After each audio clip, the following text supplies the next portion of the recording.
Okay, so now we're over halfway through this mini intro course to ActiveCampaign. We're going to go and look at forms. Now, forms are essentially an entry point to getting data.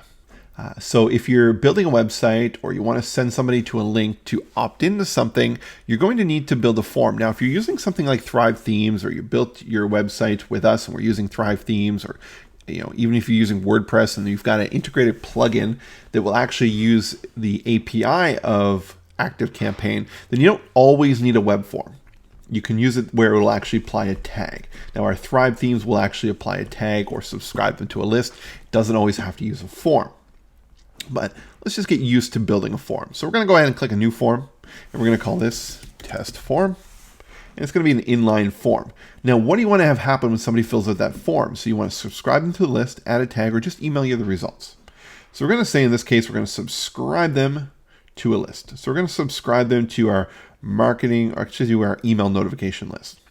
And you can do all multiples, right? You can say, okay, and also add a tag. So we can say, also put that test tag on here. And we can say create.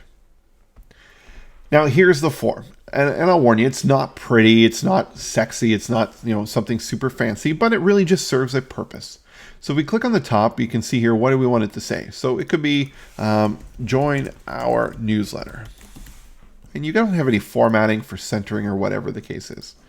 A description. Now here you can do a bit more. If you know some HTML, you can adjust some of this stuff. But you can say here,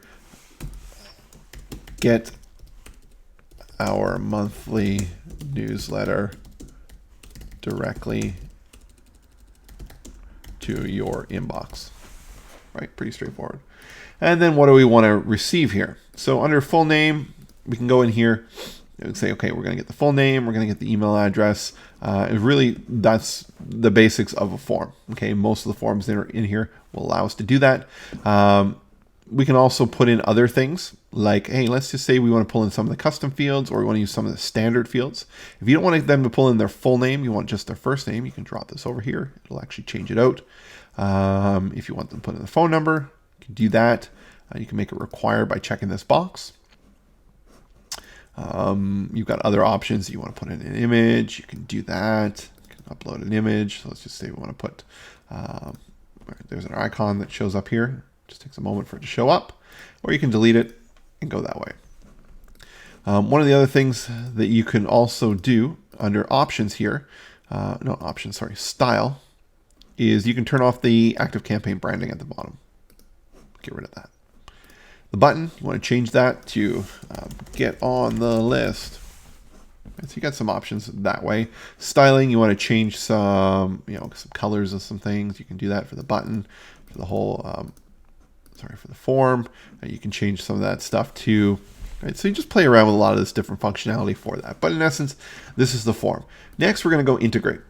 Now you got some different options. You can integrate by embedding it on your website using the simple embed or the full HTML embed.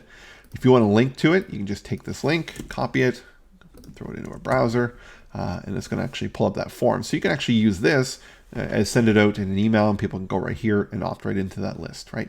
It's very basic, but again, like I mentioned, it serves the purpose. Next, if you're using a WordPress plugin, you can download the plugin here, install it, and then integrate it with your ActiveCampaign.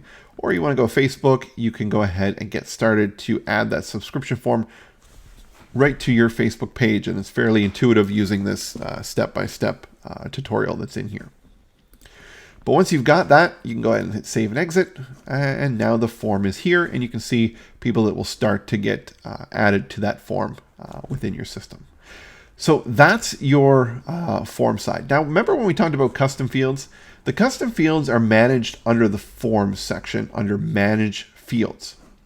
So if you wanted to go add a new custom field to a contact record, you can go ahead here and you go add a new custom field, and you've got options for text inputs, text areas like a text box, date, drop-down list, multiple selection list, radio buttons, check boxes, or even a hidden field that you want to put in here. But this is where you can go ahead and add those in. And again, you can add them to the forms, or you can just have them on your contact form.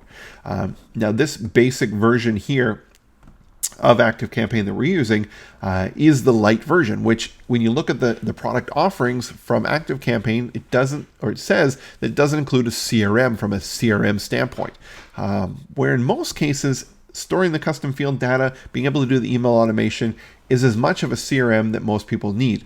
What it means by CRM is there's a deals module that allows you to put in different deals, have sales pipelines, and all that kind of stuff.